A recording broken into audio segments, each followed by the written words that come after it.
Hello friends, this is our third lecture for TYBSc Physics. Subject is Classical Mechanics. In this lecture, we will start applications of Newton's laws, in which we will discuss about first application, that is projectile motion. And in this lecture, we will just see introductory part related to projectile motion.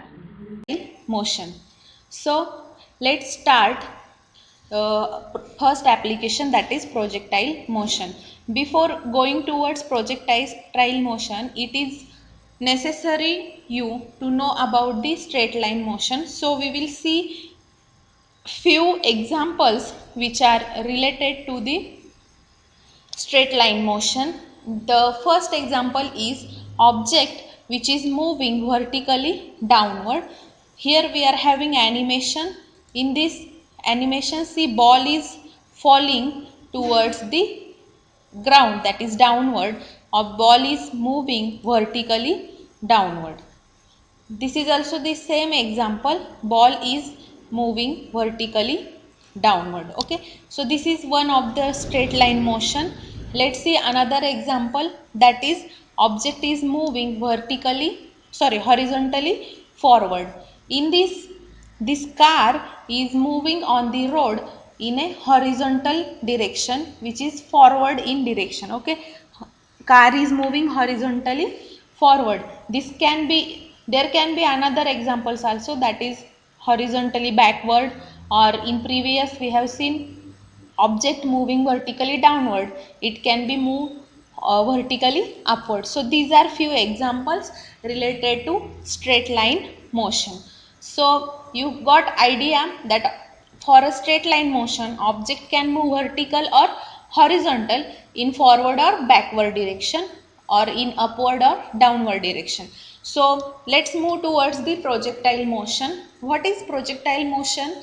So it is the motion in which object experiences both horizontal as well as vertical motion simultaneously. Here word simultaneously means what? At the same time of instant.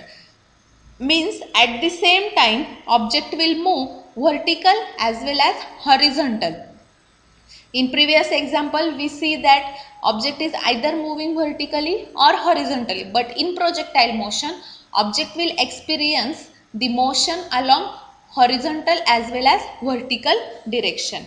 So let's discuss about the projectile. Exactly what is the definition of projectile? So in the book language, we are having definition that it is any body or object that is given an initial velocity and then follows a path entirely by the effect of gravitational acceleration and air resistance. What this means you? This means any object can be treated as a projectile when you are giving initial velocity to that object, and then that object will follow a path under the effect of gravitational acceleration as well as air resistance. Means initially you will give some initial velocity to that object, and after that object is following the path which is under the effect of gravitational acceleration, that is gravitational force, and second force is force, or it will experience force due to the resistance of air will oppose to that motion. These two type of forces will act on that object, and then that object will follow some path, so that such an object which is known as a projectile. And this path which is followed by the projectile is called as trajectory. And this projectile motion, that means your projectile will always move in two-dimensional space. That means projectile motion is two-dimensional motion, that is in two-dimensional plane. So if you have to study the projectile motion, you will need two-dimensional plane in which your object is moving under the effect of gravity as well as air resistance, and you will give some initial velocity to that object.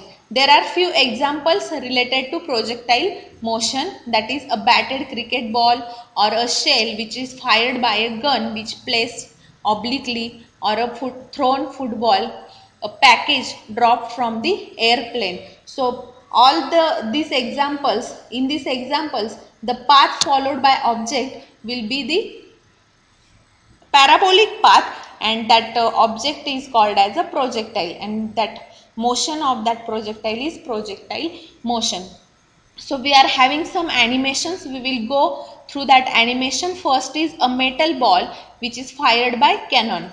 In old days the cannon is used to hit the target in the different type of wars. Okay, so let's observe this animation. Here this cannon is firing a metal ball. See this metal ball, and it will follow some path under the effect of this earth gravitational field, as well as whatever air is present in this environment, the resistance of this air. Initially you will give some velocity by cannon to that metal ball, then you will fire that metal ball, it will get some initial velocity, and then that object is free to move under the effect of gravity as well as air resistance. So this path followed by the cannon is known as trajectory, which is parabolic in nature, and the metal ball is called as projectile. This type of motion is known as projectile motion. So observe carefully once again. See here, firing of metal ball, and metal ball is moving under the effect of gravity as well as air resistance, and then it will hit the target. So this is one example. We will go quickly through another example also. Second is a package which is dropped from the airplane. Now observe this animation. Here it is aeroplane. This square is nothing but our object.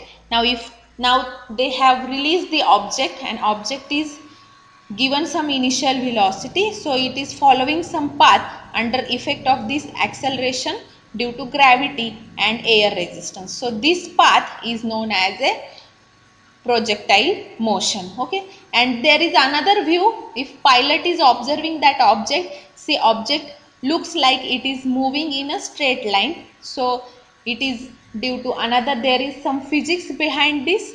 Okay, that you have already studied. It is related to the accelerated and non-accelerated frame of references. Okay, if you have any doubt or you have curiosity about it, we will discuss in online lecture.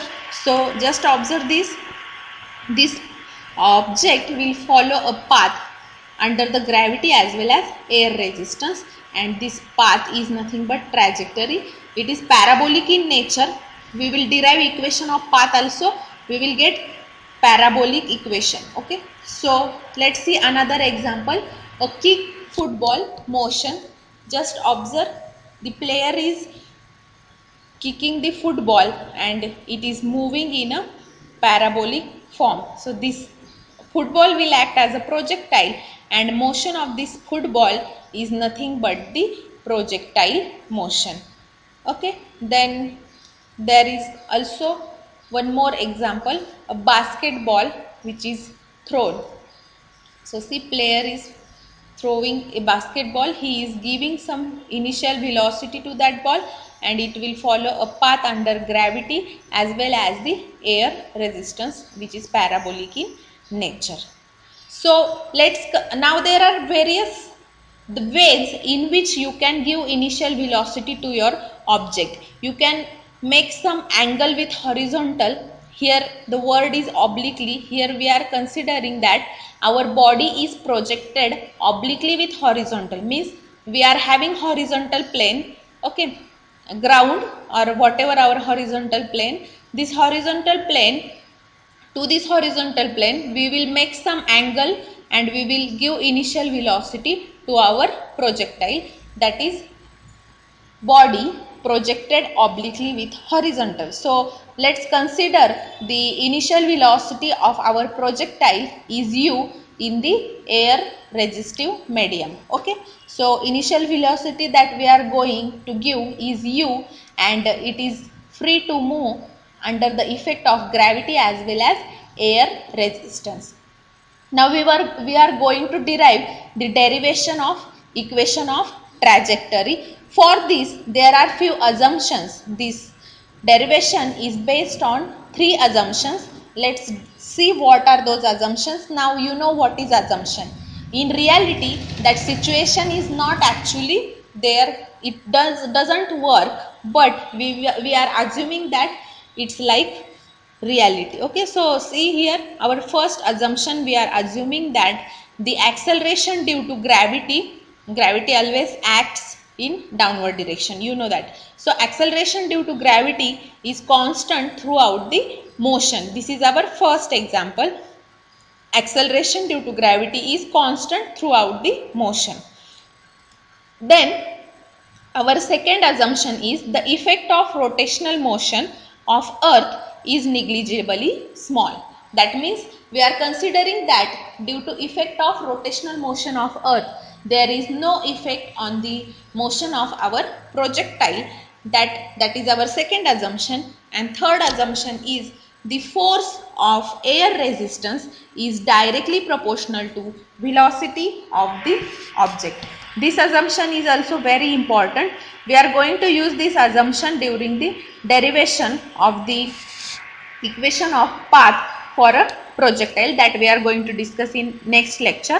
So the assumption is the force of air resistance, means the force due to resistance of air, it is directly proportional to the velocity of the projectile, and this air resistance, that is direction of this force due to air resistance, is opposite to velocity of projectile. This means our air medium will oppose the motion of projectile, means velocity will get reduced. These two quantities, that is force due to air resistance and velocity, will be opposite in nature, that we will discuss in detail.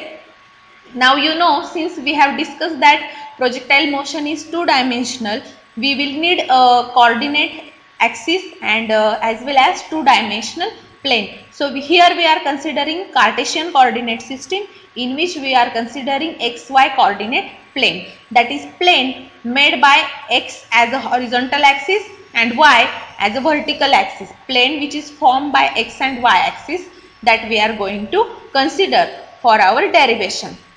So here we have considered initial velocity as a u, and the angle with which we are going to project our projectile with horizontal, that angle is nothing but theta. So let's see what is the situation. Now see here, observe this diagram. This is our horizontal axis, which is x axis. This is vertical axis, that is y, and here it is origin. So this is origin O. Now at the origin, initially our object is placed over here. Okay. Now we will give some initial velocity to object from the origin. So that initial velocity is u. Okay. So this initial velocity is given and object is projected with angle theta. That angle is made with, that angle is what? This angle theta is angle between horizontal axis and the projection of the object. Means you are going to project object with an angle theta with horizontal with initial velocity u. Now as soon as object is moving, you have observed animations for the example. The better example we will take here is projection of a metal ball fired by cannon. The first example that you have already observed. In that metal ball will make angle theta with the earth, that is our horizontal axis here we are considering. So this angle is theta, and now as soon as our object will start to move upward, vertically upward, it is always moving vertically as well as horizontally. In both type of motion object is experiencing. So as soon as object is moving, the velocity components will get resolved. Okay, this is velocity u. But as soon as objects start to move, our component will resolve into two types of component. This u will resolve into two components. First will be along x axis and second is along y axis. So the initial velocity v u will resolve into two components. One component will be along x-axis and another is along y-axis. So how they are going to resolve? Let's discuss about it. So this is our horizontal component that we are going to call as a Vx0 for initial velocity. We are talking about initial velocity, means velocity over here. We will discuss further. For here we will use another notation Vx and Vy. To denote it is initial, we will use naught. Okay, naught over here, that is Vx0 or Vx0 and Vy0 or Vy0. So this denotes me what? Initial components of velocity. Our u, that is initial velocity, will resolve into two components. First along x-axis is what? Vx0 and along y-axis it is Vy0. So let's see how this u cos theta and u sin theta comes from this geometry. See, this is angle is theta. Now u will get resolved into vertical as well as horizontal component. Okay, so this is our vertical component that we are going to call as a Vy0, and this is our horizontal component that we are going to call as a Vx0. Observe this, these are notation. So this vector from origin up to this, so this is our Vx0, and vertical component, that is this one, this is nothing but our Vy0. Now how this sin theta and u cos theta comes? See, from geometry, if you find sin theta from geometry, what will be sin theta?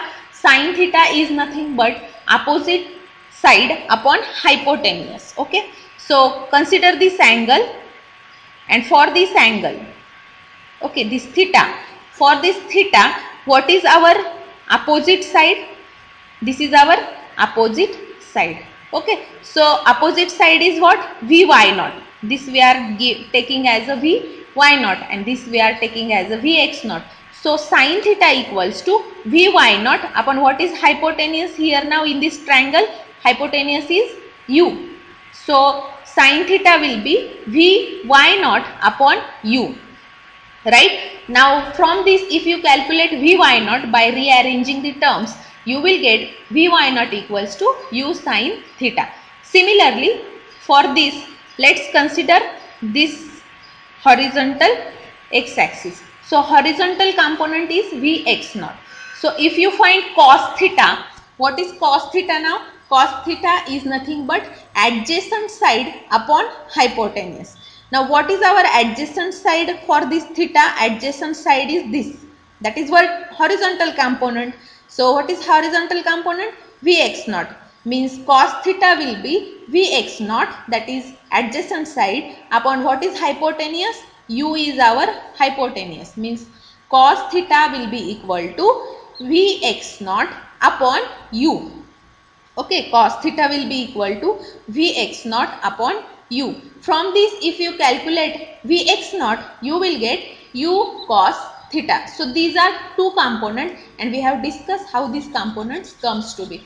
Okay, so keep these things in mind because we will require these things for the derivation. Okay, so here you are going to have a animation for this figure. Okay, so if you observe here, this is object which is moving vertically upward. Okay, so this, as soon as this object is moving, these components will change. So we have to discuss these things, how this component, that is our Vx and Vy, initial components are Vx0 and Vy0, and another components, as soon as object will move, that values will change, and that we are going to use notation Vx and Vy. So as soon as the object is moving upward, then Vx, that is our horizontal component of projectile, it will remains constant throughout the flight. Now here the concept comes flight. Now what does flight means? Flight means this whole journey of object. This blue is path followed by our object. So this journey, this whole journey from origin O to the point at which our object hit to the ground, this journey, parabolic path, this journey is known as the flight of that object. So throughout the flight, horizontal component, what is our horizontal component now? Vx, that is velocity along x axis of projectile, will remain constant throughout the flight, okay, but vertical component will go on changing, okay. Throughout the flight means throughout the whole journey of this object, horizontal component will remain constant and only vertical component will change. Now let's see how vertical components change. Vertical component means our Vy, okay. So there are two ways in which vertical component is changing. Initially object is moving upward up to this, object is moving upward. After this it will follow the downward path. So when object is moving vertically upward means this much journey, okay, up to this, from this point to point at maximum height. So this journey, throughout this upward motion of the object, the vertical component of velocity will go on change, horizontal will remains constant and it will tends to 0, okay. Means as soon as object is moving upward and upward, the velocity will goes on decrease and the point will come where velocity will become 0. This is that point. At this point the object will attain maximum height. See here, this is maximum height attained by object. At this point vertical component Vy will become 0. Means initially there is velocity u, you will give some velocity, object will start to move upward and upward and upward. It will, when it is moving from initial point to this maximum height, during this journey velocity will go to decrease, it will go tends to 0 and the point will come at which velocity becomes 0 and that is maximum height attained by that object. It is this point that I am showing by cursor of my mouse. So this is maximum height. At this point vertical component will become exactly 0 and this is maximum height attained by that object. This is during upward journey. Now let's see what happens when it will move towards the downward direction.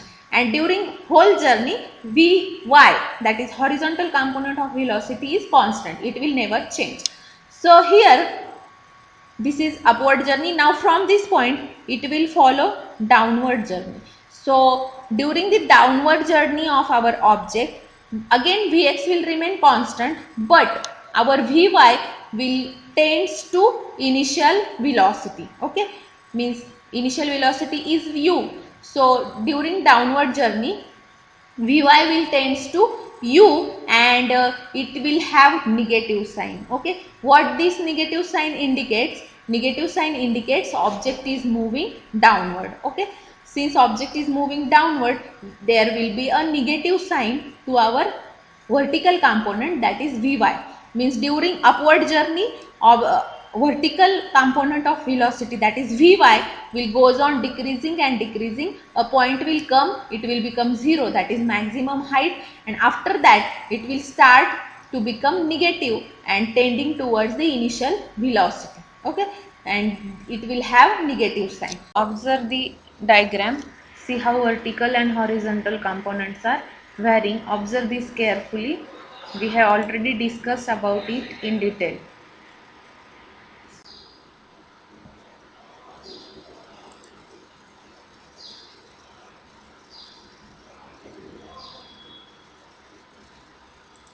So this is how the vertical and horizontal components are varying.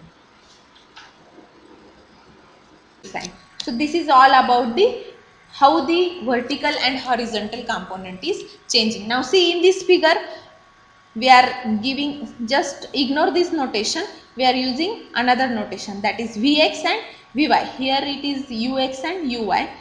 In book and in throughout the derivation we are using another notation, that is Vx and Vy. So see here, this is origin and this is point B at which our object is hitting to ground, and this journey from point O to point B is known as the flight of that object. So this journey is termed as a flight. We will call this journey as a flight. So object is moving in a projectile motion from point O to point B.